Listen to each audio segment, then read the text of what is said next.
Ka jingbong burom jong ki katto ka ne ki office trikam jong sarkar dak ba penlong sngi trei ha ka sngi Good Friday ka beri ka wei nek singkerpang jong ki runget ka balang Kristan ha ka leng ka pertai kal penlong ki khot jong ka seng Riboy Youth Welfare Organization ban lek khang ya ka wei ka school ba ya ka blatip kum ka Central Agriculture University ka badan ha omiam ha ka district Riboy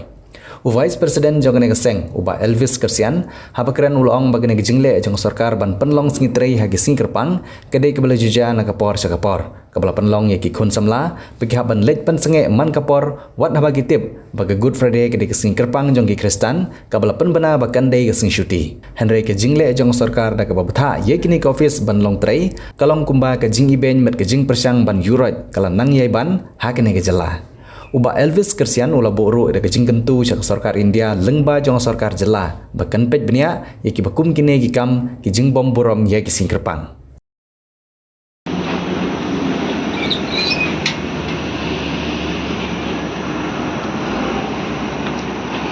Ini nakaliang ka Riboy Youth Welfare Organization ngiwan hang ni apo ka Central Agriculture University ban po ICR maka kum ka jingtip ka bangiyo ba kani ka college ka persang ban trikam nani ban tri ha kani ka singi kani ka sing lawan ban khang ban yo hundu ba ubin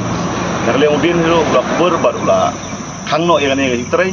bat ka ji sokya ka jungi kalong ba ngi wat apo nyang bari hang ti po arpo meru ka don ka exam te ngipen i ka ji sokya ba khraba ya ka state government jungi ba balai kum kini ki exam ro kamla ban kriya ne ban postpone no sakman Maku lagi ni kisah kalau masih ke Kerpang dan mutak Krista, maka ni kejelah kejongi. Dengan terpau kecik persajur buat ya ke Central Government ro kepala Shule Lembor kemudian Euroi ya ke Hok kecik mana kejongi kejelah Meghalaya. Jadi kalau ke bahasa susi buat akan ni ke University ngilap bawa ke Siblay ro persang ban pentrai no dan ban pelong no ya ke Walking Day ke Siblay. Ada ini jing sedang ibadat ada ngim kidit dia. Kalau ke jing pak yang ini dan ke jing mak bang ngim sa Euroi hak isi dan ke pol ban sawan akan ke Central Government ban persang pelong don ya isi mana ke jungi dan ya kini ke isi ban terpang akan ke state ban pelong kum ke Walking Days ban pelong kum kiwe ke jela tiba Day ke Kristan State. Te nak kalian kasengi